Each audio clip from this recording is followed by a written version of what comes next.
Hello everyone, हमारा section 117 तक हो गया था। आज हम सेक्शन 118 को पढ़ेंगे। सेक्शन 118 चैप्टर 9 यानी कि 118 टू 134 विटनेस की बात करता है, यानी कि विटनेस से रिलेटेड है। इट मीन्स कौन विटनेस गवाही देने के लिए कॉम्पिटेंट है, कौन दे सकता है टेस्टिमनी, कौन नहीं दे सकता, किसको अलाउ किया जाएगा, किसको नहीं किया जाएगा।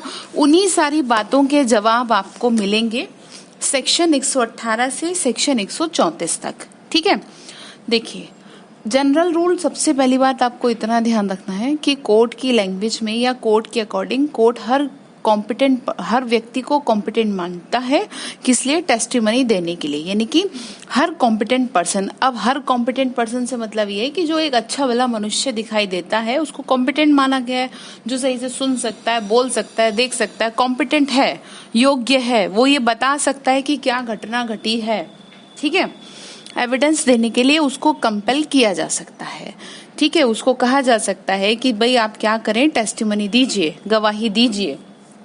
ठीक है, अब आपको यहाँ पे ध्यान रखना है, बट इसके कुछ एक्सेप्शन भी हैं। इसके जो एक्सेप्शन है वो प्रेसिडेंट और गवर्नर के लिए है कि आप प्रेसिडेंट को और गवर्नर को कंपेल नहीं कर सकते, यानी कि विवश नहीं कर सकते कि वो आकर के क्या करे, टेस्टिमनी दे, यानी कि गवाही दे आकर के। और स्पेशली उस टाइम पे जिस टाइम वो अपनी पोस्ट पर हैं, जिस टाइम वो अपना ऑफिस होल्ड किए, ऑफिस समझते हैं ना, पद, जिस समय वो अपना पद ग्रहण किए हुए हैं उस समय तो बिल्कुल भी, यानी कि कंपल तो किया ही नहीं जा सकता उनको।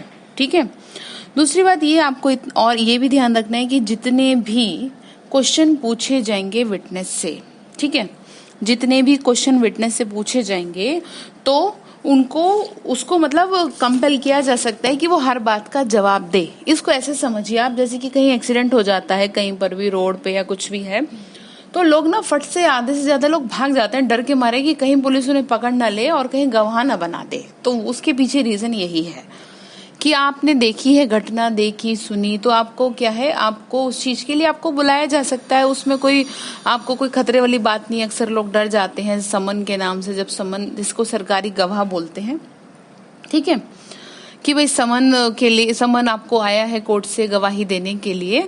तो मतलब ये तो सिर्फ मैं आपको एग्जाम्पल दे रही हूँ। आपको यहाँ पे ये समझना है कि आप एक अच्छे भले व्यक्ति हैं, आपको कोर्ट ये कहती है भाई इन बातों का जवाब दीजिए, और आपको विवश भी कर सकती है। विवश नहीं किया जाएगा, किसको नहीं विवश किया जाएगा? प्रेसिडेंट को और गवर्नर को। अब इसमें एक बात आप और समझ लीजिए कि यहाँ पर कुछ प्रिविलेजेस की भी बात की गई है। प्रिविलेजेस मतलब हिंदी में होता है विशेषाधिकार, जैसे कि सेक्शन 122 यानी कि communication during marriage. Husband wife जब कोई है, ठीक है, यानी कि जिस टाइम उनके मैरिज एग्जिस्टेंस में है, देन उनको कंपेल नहीं किया जा सकता कि वो आकर के क्या करें, जो भी कम्युनिकेशन उन्होंने की है वो क्या करें, आकर के कोर्ट में बताएं। तो ये क्या है, जैसे ये मैं आपको एग्जांपल दे रही हूँ, सिर्फ हम इसको हालांकि अलग से कवर करेंगे, लेकिन सिर्फ मैं आपको ये एग्जांपल इसलिए दे रही हूँ कि आपको ये बात समझ में आ जाए कि वहां पर आपको कंपेल नहीं किया जा सकता। किस लिए कंपेल नहीं किया जा सकता? कि आप आ करके बताएं कि भाई आपके बीच में क्या बात हुई। ठीक है, आपको विवश नहीं किया जा सकता इस चीज के लिए जो कि आपके सेक्शन 122 में दी गई है, communication during marriage. Is that clear? तो सेक्शन जो आपका है, ये आपका सेक्शन 118 जो है, ये इसी चीज की बात करता है कि जहां पर आपको प्रिविलेजेस मिले हुए हैं, और जो प्रिविलेजेस मिले हुए हैं वो सेक्शन आपके हैं 121 से 132 तक, यानी 122 टू 132 के अंदर आपको प्रिविलेजेस मिले हुए हैं कि आपको कोई भी जरूरत नहीं है यहाँ पर क्या करने की, टेस्टिमनी देने के लिए या कि कुछ बोलने के लिए।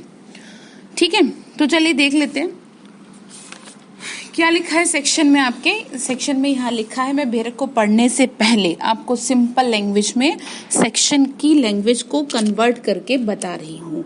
इस सेक्शन में ये लिखा है कि कौन कॉम्पिटेंट है, कौन कॉम्पिटेंट है कोर्ट में क्या देने के लिए, टेस्टिमनी देने के लिए, या फिर और you can say in other words कि किसका साक्ष्य लिया जा सकता है।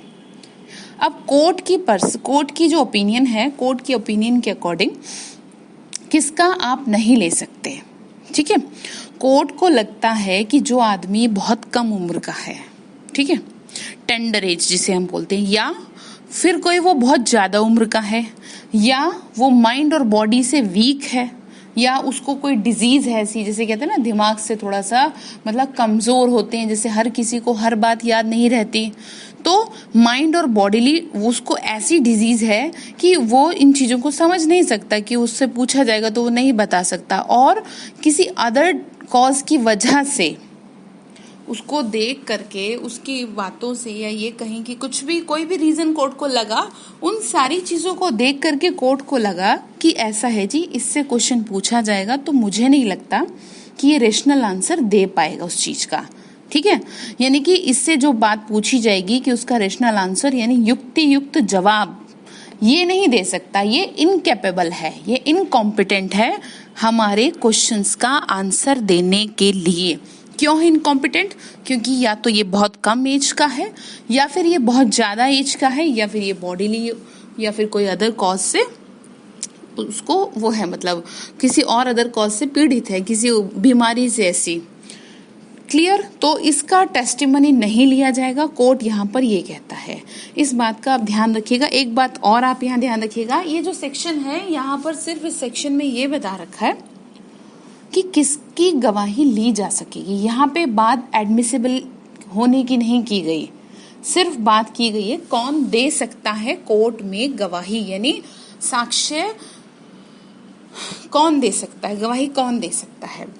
अब यहाँ पर एक बात और है, ल्यूनेटिक पर्सन की बात है, यानी कि पागल।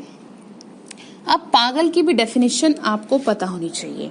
पागल भी कोई वो पागल नहीं है कि जो पूरी तरह से, जिसको कहे ना, जिसको अपना बिल्कुल ही सुध बुध नहीं है। पागल की भी कैटेगरी होती है कि कई पागल तो ऐसे होते हैं कि जिनको अपना ही नहीं पता होता, और कुछ ऐसे होते हैं कि जो माइंड से ना थोड़े से डिस्टर्ब रहते हैं, इस वजह से उनको क्या है, जैसे कि आप इवास हॉस्पिटल के बारे में जानते होंगे, तो वहां पे पागलों की कैटेगरी आपको देखने को मिल सकती है। ठीक है, यानी कि कोई बहुत ज्यादा मानसिक रूप से पीड़ित है और कोई ठीक है, थोड़ा बहुत ठीक है, थोड़ा नहीं। तो यहाँ पर ये जो सेक्शन है ना, यहाँ पे आपको ये बता रहा है कि क्या पागल की गवाही कोर्ट में एडमिसिबल होगी।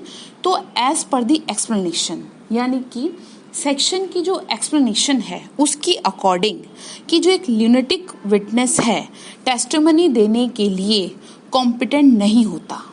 ठीक है, यही लिखा है, देखिए, a lunatic is not incompetent to testify. यहाँ पे तो इतनी बात लिखी है कि क्या नहीं है, कोई पागल व्यक्ति साक्ष्य देने के लिए अक्षम नहीं है, यानी कि यहाँ पर ये लिखा है कि वो इनकॉम्पिटेंट नहीं है, नहीं होता। बट उसका जो पागलपन है ना, वो ऐसा है जो कि उसको उन क्वेश्चन का आंसर देने से नहीं रोकता। यानी कि मैंने आपको बताया ना, पागल्स की भी कैटेगरी होती है कि वो किस तरह का, किस कैटेगरी का पागल है, कि मतलब उसको इतनी बात समझ में आ रही है, जैसे कि किसी व्यक्ति को अपने परिवार की पहचान है, अपनी पहचान है, अपने रिश्तेदारों की पहचान है। तो ठीक इसी तरीके से कोर्ट यहाँ पर ये देखेगी कि इससे जो क्वेश्चंस का आंसर पूछा जा रहा है, ये इन आंसर दे सकता है, इन क्वेश्चंस का आंसर दे सकता है, यानी कि इसका पागलपन ऐसा नहीं है, ठीक है, जो कि उसका आंसर देने से उसे रोकता हो। कोर्ट उससे पूछेगा और वो उसका रेशनल आंसर देगा, यानी युक्त जवाब देगा, तो कोर्ट तो तब उसको भी क्या कहा जा सकता है, कॉम्पिटेंट माना जाएगा। किस चीज के लिए? As a witness testimony. Is it clear? अब इसमें आपको एक और मेन बात ध्यान रखनी है। मेंस के एग्जाम के पॉइंट ऑफ व्यू से चाइल्ड विटनेस की बात की जाती है।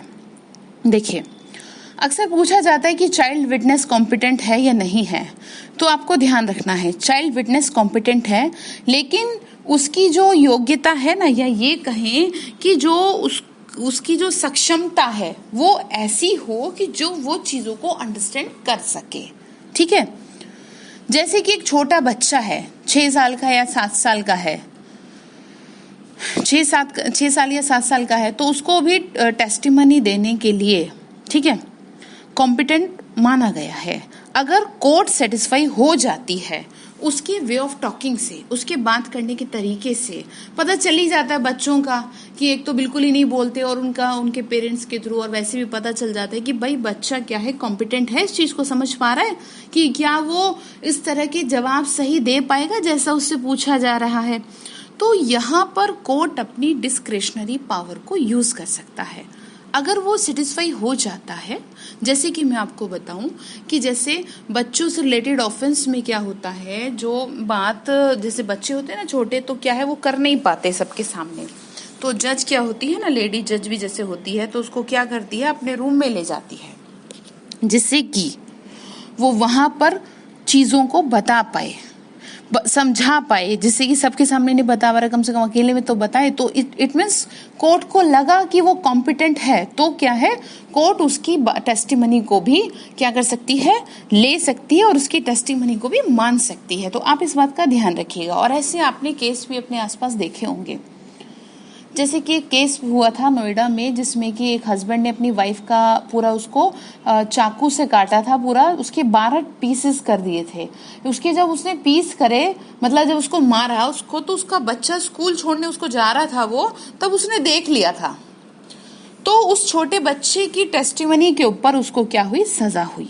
और भी आपको ध्यान रखना है ये चीज, एक केस में आपको बता देती हूँ, Dhanraj and others Shrimati Venugopal versus state of Maharashtra 2002 का ये केस था, जिसमें क्या हुआ था, जिसमें कोर्ट ने ये कहा कि जो बच्चे का जो इंटेलेक्चुअल है ना, वो अगर अच्छा है तो उसको पता रहता है। मतलब इसमें क्या था, बच्चा जो था वो 8th क्लास में पढ़ता था, तो 8th क्लास में पढ़ने वाला बच्चा कोई स्टूपिड तो होता नहीं है, उसको बहुत कुछ पता होता है और वो इंसिडेंट को हूबहू बता देता है कि भाई ऐसा उसने देखा था, कुछ वो इनोसेंट भी होता है।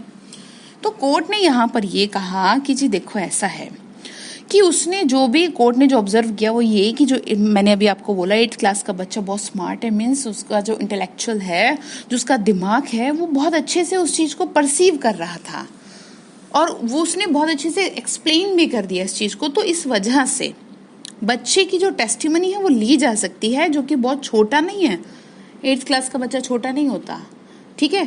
तो लेकिन यहाँ पे कोर्ट के लिए ये जरूरी है कि वो बहुत केयरफुली इस चीज को रिकॉर्ड करें, ठीक है ना।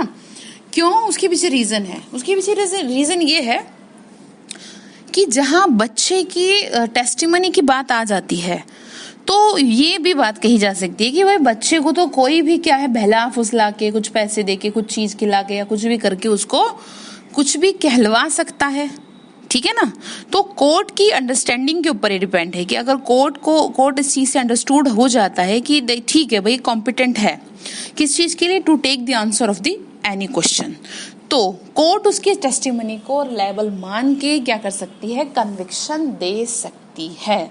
जब आपका मेंस का क्वेश्चन आएगा तो आप कोर्ट में उसमें एग्जाम में रेफरेंस दे करके केस लॉ का क्या कर सकते हैं, उसको आंसर कर सकते हैं, ठीक है।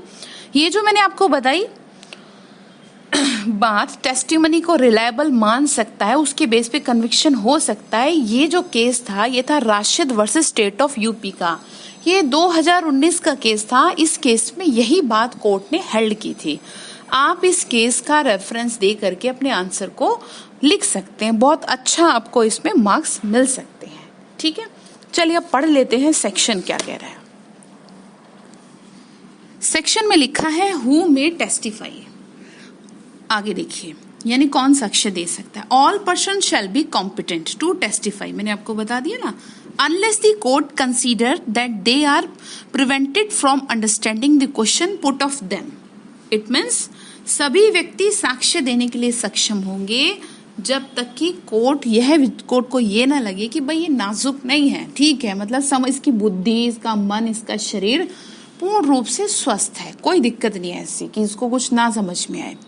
और from giving rational answer to those question by tender age, कहाँ पे उसको लगेगा कि नहीं दे सकता, by tender age years, extreme old age, disease whether और बॉडी और माइंड और any other cause of same kind, यानी कि किसी तरह से कोई शरीर का, मन का या इसी प्रकार के किसी और कारण से वो उनसे किए गए प्रश्नों का या उन प्रश्नों के युक्तियुक्त उत्तर देने से निवृत्त है, यानी नहीं वो उस चीज को कर सकता। कोर्ट की ये ऐसी ओपिनियन है।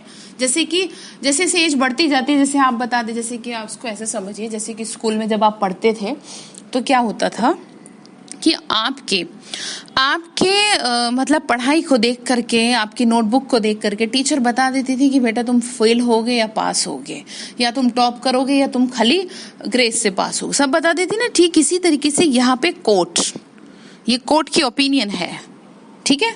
तो वहां पर वो उस चीज की टेस्टिमनी नहीं लेगा। एक्सप्लेनेशन में देखिए, a lunatic is not incompetent to testify unless, underline करें, जब तक, unless he is prevented by his lunacy from understanding the question put to him and giving rational answer to them. Clear?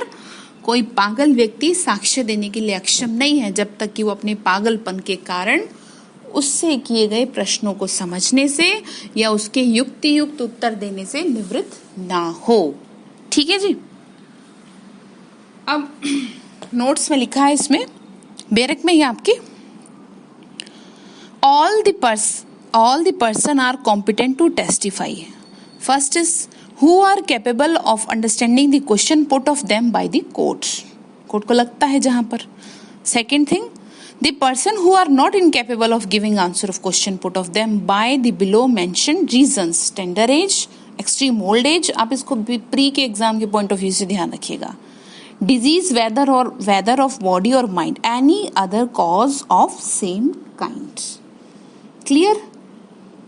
अब एक case बेरक में ही लिखा है, इसमें लिखा हुआ है कि देखिए भगवान Singh versus state of MP 2003 का केस था। इस केस में क्या था कि एक मामले में एक बच्चे द्वारा ये बताया गया था कि जो वधू है उसको जलाया गया, यानी घर की बहू को, और बच्चे के बयान में कहीं भी कमी साबित नहीं हो सकी।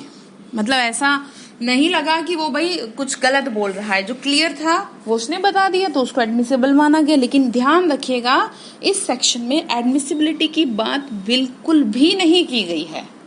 इस सेक्शन में बात केवल किसकी की गई है?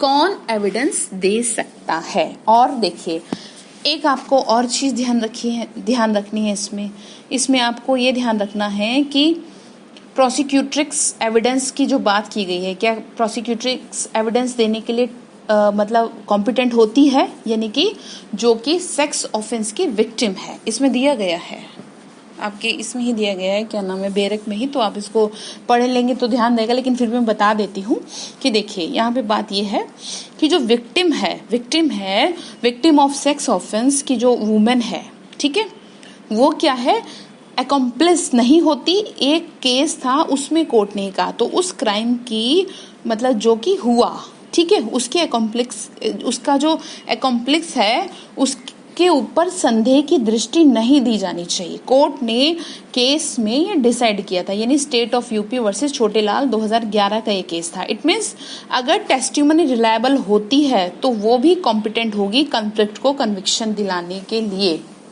ठीक है। लेकिन यहाँ पे ध्यान ये रखना होगा कि कॉरोबोरेशन की जरूरत है बहुत, जो कि इसमें भी दिया गया है कि जो शील भ्रष्ट स्त्री सक्षम साक्षी है। ये केस जो इसमें बता रखा है इन्होंने, महाराष्ट्र राज वर्सेस मधुकर का केस था, ठीक है। तो इस बात को आप ध्यान रखिएगा। वैसे ये उतना कुछ पूछते नहीं है, लेकिन हाँ ये पूछा जाता है कि जो इसमें जो एग्जाम्पल दे रखा ना, इस चीज के एग्जाम्पल के बारे में पूछता है, तो आप इसका ध्यान रखिएगा। बाकी अब देखते हैं सेक्शन 119 क्या कहता है। देखिए सेक्शन 119 में जो बात की गई है वो बात की गई है witness unable to communicate verbally, यानी कि जो व्यक्ति है, जो विटनेस है, वो किस चीज के लिए अनेबल हो रहा है, मुंह से बताने के लिए, यानी साक्षी का मौखिक रूप से संसूचित करने में असमर्थ होना। इट मीन्स अगर कोई व्यक्ति मुंह से बोलकर नहीं बता सकता, बहुत सारी चीजें ऐसी होती हैं, बहुत सारे केस में भी ऐसे हुआ था। जैसे कि एक केस था आपको पहले पढ़ाया था क्वीन एम्प्रेस वर्सेस अब्दुल्ला का 1885 का। उसमें क्या था, जो अब्दुल्ला था उसने उस लड़की को उसके गले पे मारा था, तो उसको बोलने में वो असमर्थ थी। तो क्या हुआ, कोर्ट उसने क्या है इशारों से बताया, ठीक है, कि भाई इसने मुझे मारा है, तो उसके बेस पर उसको कन्विक्शन हुआ था। तो ये सेक्शन उस चीज की बात कर रहा है। इट मीन्स कोई व्यक्ति जो कि मुंह से नहीं बोल सकता, ठीक है, डीफ है, डम्ब है, तो उसकी टेस्टिमनी ली जाएगी या नहीं ली जाएगी। अब यहाँ पे आपको ये समझना है कि कोई भी ऐसा पर्सन जो कि नहीं बता पा रहा मुंह से, ठीक है, या फिर किसी अदर मैनर, लेकिन वो किसी अदर मैनर को उससे बता पा रहा है, जैसे कि इशारे कर रहा है कि भाई ये जैसे गर्दन हिला रहा है, या साइन से बता रहा है, या गेस्चर है ना, साइन से या गेस्चर से, या फिर राइटिंग से, किसी भी तरीके से सिर्फ मुंह से बोल करके छोड़कर ओपन कोर्ट में उसको लिया जाना चाहिए। इस सेक्शन में ये बता रखा है कि भाई कोई ऐसा व्यक्ति जो नहीं बोल के बता पा रहा और किसी अदर मैनर से बता रहा है, तो उसकी जो टेस्टिमनी है, उसकी जो गवाही है, वो क्या है कि उसको सबसे पहली बात तो ओपन कोर्ट में लिया जाना चाहिए, और उसका जो ये होगी ना, जो भी वो बता रहा है, तो उसको ओरल एविडेंस डील किया जाएगा। ठीक है। अब इसमें जो प्रोवाइजो है वो ये है कि अगर कोई भी विटनेस जो कि कम्युनिकेशन नहीं कर सकता, जो कि नहीं बता सकता वर्बली, तो उस विटनेस की जो स्टेटमेंट है ना, यानी कि मुंह से नहीं बोल सकता, तो वो जो कह रहा है उस स्टेटमेंट को रिकॉर्ड करने के लिए कोर्ट असिस्ट ले सकती है, सहायता ले सकती है। किसकी सहायता ले सकती है? इंटरप्रेटर की सहायता, या एजुकेटर की सहायता, या वीडियोग्राफी, किसी तरह से उसको, जिससे कि वो क्या हो जाए, किसी तरह रिकॉर्ड हो जाए और बात क्लियर हो जाए। ठीक है जी। देखिए अब ये सेक्शन हम पढ़ लेते हैं, क्या लिखा है बेरक में। बेरक में लिखा है a witness who is unable to speak may give his evidence in any other manner in which he can make it intelligible as by writing और बाय साइंस। एक एक लाइन समझेंगे। अगर ऐसा कोई साक्षी जो बोलने में असमर्थ है, ऐसी कोई रीति से, किसी भी तरीके से, इन अदर मैनर कहा ना, जिसमें वे उसे बोधगमय बना सके, यानी बता सके दूसरे को, जैसे कि लिख के बताए या संकेत दे, जैसे हमने गेस्चर वर्ड यूज किया, या चिन्हों से बताए, तो उसका एविडेंस लिया जा सकता है। आप समझ रहे हैं? तो क्या कहा, उसका जो एविडेंस है ना, वो क्या किया जा सकता है, लिया जा सकता है। उसका एविडेंस ले करके फिर क्या होगा, उसको खुले कोर्ट में, यानी ओपन कोर्ट में, ठीक है, ओपन कोर्ट में उसको लिखा जाना चाहिए। देखिए, संकेत द्वारा, चिन्हों द्वारा साक्ष्य दे सकेगा, किंतु ऐसा लेखन लिखित रूप में होना चाहिए और खुले न्यायालय में प्रकट संकेत, चिन्ह इस प्रकार दिया गया एविडेंस ओरल एविडेंस माना जाएगा। It means by such writing must be written and the signs made in open court evidence so given shall be deemed to be oral evidence। Proviso में क्या लिखा है, जो मैंने अभी आपको बताया वही है, पढ़ लेते हैं। Provided that if the witness is unable to communicate verbally, the court shall take the assistance of an interpreter of a special educator in recording the statement and such statement shall be videographed। ठीक है जी, clear हुई बात आपको? इसमें इस section में आपकी इतनी ही बात बताई हुई गई है, तो आप इसको ध्यान रखिएगा। यानी कि डम्ब है या डीफ है, लिख के बता दे, ठीक है। जैसे कि आपको इसको, ये जो केस मैंने आपको बताया ना, इसको आप याद रखिएगा। इस केस से आपको ये सेक्शन अच्छे से याद रह सकता है। क्वीन एम्प्रेस वर्सेस अब्दुल्ला के केस में गेस्चर जो है सबसे अच्छा उसका एग्जाम्पल है। ठीक है, यानी कि सर हिलाकर और किसी भी तरह से उसने उसको बताया, तो उसके बिहाफ पे उसको ओरल एविडेंस का माना गया। अब सेक्शन 120 क्या कहता है? सेक्शन 120 में सिर्फ इतनी बात की गई है कि देखिए कि जहां पर हस्बैंड वाइफ है, ठीक है, जो भी हस्बैंड वाइफ हैं एक दूसरे के अगेंस्ट एविडेंस दे सकते हैं, सिविल और क्रिमिनल दोनों में। ऑब्जेक्ट ऑफ द सेक्शन क्या है कि जो मतलब ये जो सेक्शन है, ये सिर्फ यहाँ पे इतनी बात बता रहा है कि जो एक प्रिजम्पशन चली आई है ना, उसको वो करने के लिए। यानी कि देखिए, बेरक की लैंग्वेज को पढ़ते हैं। बेरक में लिखा है, parties of civil suit and their wives और हस्बैंड और wife of person under criminal trial.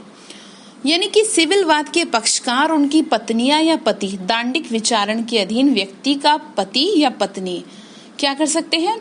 In all civil proceeding The parties to the suit and the husband or wife of any party to the suit shall be competent witness। यानी दोनों को क्या किया गया है, एक समान मान्यता दी गई है। ऐसा नहीं है कि हस्बैंड को ज्यादा दे दी और वाइफ को नहीं दी। इट मीन्स दोनों ही कॉम्पिटेंट है एक दूसरे के अगेंस्ट क्या देने के लिए, एविडेंस देने के लिए in criminal proceeding also against any person the husband और wife such person respectively shall be a competent witness. In Hindi, सभी सिविल कार्यवाहियों में वाद के पक्षकार और वाद के किसी पक्षकार का पति या पत्नी सक्षम साक्षी होंगे। किसी व्यक्ति के विरुद्ध दांडिक कार्यवाही में उस व्यक्ति का पति या पत्नी कॉम्पिटेंट होगा या होगी। क्लियर?